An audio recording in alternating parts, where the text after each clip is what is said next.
Thank you. Well, we're joined now by the UKIP MP Douglas Carswell. Welcome back to the Daily Politics. Before I come to you, Andrew Mitchell, was that the right decision? Yes, it was, and it's the obvious decision to take. It means that we all support the Prime Minister on his renegotiation. Collective responsibility continues, but once the deal is done and the deal is on the table for the British public to decide, then every Member of Parliament can follow their conscience, and collective responsibility on this issue ends. And it is the only way to do it. I got all this grey hair from being a government whip during the Maastricht crisis. And I've seen what Europe can do, where you try to bend the position and it breaks. And this is the right decision if it's what he announces this afternoon. And I think it's in not only the party's interest, but in Britain's interest as well. Right, but it also shows that David Cameron couldn't hold his cabinet together on a line that he is supporting.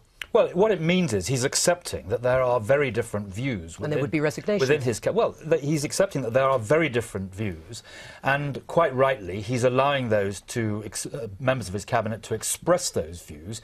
Not now, while the negotiations are going on, but once the negotiations are complete. But why has he announced it now? Because the negotiation is still going on. Because you've been asking these questions, Joe. I mean, all the journalists have been saying what's going to happen. So it's pressure from the media that's done it? No, what it is it's the realistic decision to take, and it's the right decision to take, which reflects and recognises the depth of this issue, and also that this is a referendum on his negotiation where everyone in the country can vote as their conscience dictates. I mean, Douglas Carswell, are you pleased? I mean, is this a boost? Is this the boost for your campaign? I'm really pleased. We could be about 6 months away from a referendum.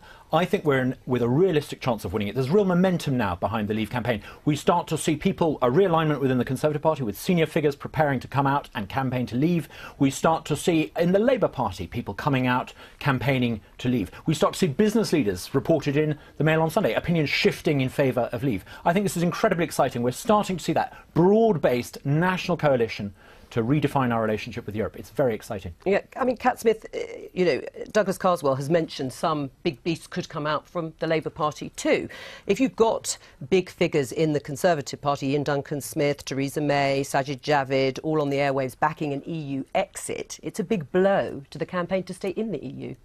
Well, I think as sure as the sun will rise in the morning, the Conservative Party will always be split on Europe, and Cameron, I admit, was between a rock and a hard place and has had to give his MPs this free vote. But that's not my question. What will it do to the stay within the EU? Because actually that will, as Douglas Carswell said, give it momentum.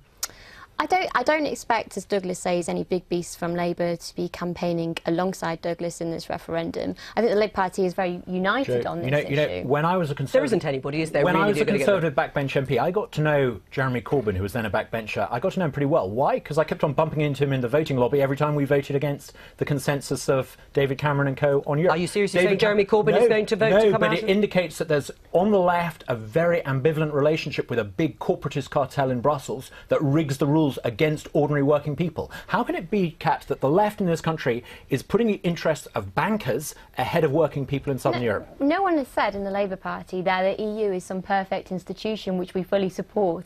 What we're saying is that it's better for British workers to be in the EU than out of the EU. But you just because it's through the EU that many of the rights that we've won, from maternity pay, paternity leave, workers' rights if you're cheapied over in the workplace, all these rights in the workplace were won by being part of the EU. We want to reform the EU, absolutely. What you're getting here is a preview of the debate on the renegotiation, which is going to take place over the months before the referendum. But the really good thing about this is that everyone in our country who's over the age to vote will have a vote, will be able to listen to the arguments that those who are very much against, like Douglas, and those who are very much in favour, like Kat, are putting, and then it was they who will make up their mind, not politicians in Westminster. Right, and you're also in favour of the UK remaining within the EU, Tommy Shepherd. I mean, there is an assumption repeated by your party that Scotland is overwhelmingly pro-EU and pro the UK staying within the EU. What's your evidence for that?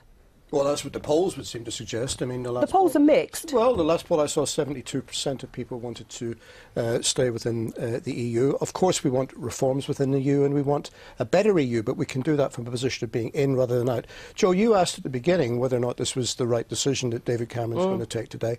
I think it's the right decision for the Tory party, but the wrong decision for the country. And not for the first time, the Prime Minister is putting his party before the country. I think it's time that he actually showed some leadership in this. He seems to have have given up the prospect of getting a deal in these discussions he's having with his European partners that he can get the backing of his own cabinet on. Right. And that seems to me to be a ridiculous position for the Prime Minister to be in before he's even concluded the discussions. It's been described as thin gruel so far by a backbencher. I mean, what do you say? There isn't enough for those who are already Eurosceptic to actually support. Well, I don't agree with what Tommy is saying. The fact is that the Prime Minister is an extremely good negotiator. Even his political opponents would give him that. He's a good negotiator. Well, what are you expecting to get that he hasn't got so far? Well, I think you've got to wait till he concludes his negotiations. In a few weeks. I worked very closely with him for 7.5 years. He is the most Eurosceptic Prime Minister that I have known in my 30-odd years in politics. Really? Yes, and I think that he will get a good deal. And I think that the European Union at the moment is flat on its back. There's never been a less appetising time for the European Union. You look at Greece, you look at the euro, you look at migration, you look at its stagnant economy. Right. The fact is that he will have to do a deal which gets Britain into a different place, and I believe he will do. Right, but if he doesn't, I mean, he wouldn't campaign to come out, would he? Well, I expect him to be successful on his negotiations. But could you imagine a position where he could? It's not a secret negotiation. Everyone is revealing how it's going, and at the end of the day, I expect him to be successful in what he's trying to achieve. The way you just characterised the EU, and you said he's the most Eurosceptic Prime Minister or Eurosceptic Conservative you've dealt with, would there be a situation where he would campaign to come out? He is the most Eurosceptic Prime Minister in my 30 years. And would there be any situation in which he would campaign to pull the let us wait and see the result of his negotiations. I'm not going to deal with a hypothetical question. But the fact is, I expect him to negotiate a successful deal. Isn't this pathetic? Here's a historic opportunity to fundamentally renegotiate our relationship with Europe, and instead the negotiations are reduced to trying to say that Polish plumbers aren't allowed to claim in-work benefits. It's pathetic. Come on. We need fundamental renegotiation, like we were led to believe would happen at the time of the Bloomberg speech. It's been watered down and watered down and watered down. And what we see today is a diluted version of a watered-down agenda that's never even been seriously attempted. Douglas is prejudging the negotiations, and it's wrong to do that. He should be uniting there's not much time left. He should be uniting behind his former colleagues in the Conservative Party to ensure that the negotiation is successful. Hang on. Well, let's talk about Douglas Carswell and being unified. I mean, what's going on with you and Nigel Farage? We've had the season of goodwill, but there's been a spat between the two of you. Has it been resolved? I made my views clear. I'm not going to articulate them again. I don't think anyone can accuse me of not being frank. You still want a fresh face as leader? I was asked before Christmas for my views on UKIP's medium-term strategic direction. I've articulated those views, but this is about the European referendum. But I'm coming on to that. I'm coming on to that, because does it help if you've got two Leave campaigns to start with? I mean, we interviewed Nigel Farage just before Christmas, as I'm sure you know, and he said that you are going to have to put up or shut up. Well, I'm involved in the Leave campaign, the Vote Leave campaign, and Nigel's involved in the Leave.eu campaign. And the two of you are at each other's throats. But it's very sensible for UKIP to be backing both horses in a two-horse race. Look, only one of those campaigns is going to get official designation. Imagine a scenario where the Scottish National Party had, for example, managed to isolate itself from the official independence campaign in the run-up to that referendum. Of course we want to be involved in both campaigns, but the Electoral Commission will designate one of them, and we want to make sure that we are working closely with the officially designated out campaign. Have you spoken, though, to Nigel Farage over Christmas and New Year? I haven't actually spoken to him on the phone. I've communicated with him, but not over the phone, no. And what's happened? Because he said we cannot have, and I don't think the NEC will allow one individual to give an impression in the country that UKIP is divided, when actually it's very united. But on the issue of the European referendum, we're very united. Right. We but what's want happening to leave, within unlike UKIP? all the other parties around here, we do actually have a common position. We want to leave the European Union, and we're campaigning with the different. We're campaigning with the two campaigns likely to. But it's bizarre, Douglas Carswell, that you and Nigel Farage are in two different campaigns. And I ask you again: are you staying within UKIP? Have you been? Have you had, or even discussions about the whip being withdrawn? I'm 100% UKIP, 100% committed to UKIP, and to Nigel Farage, and 100% committed to UKIP. And I think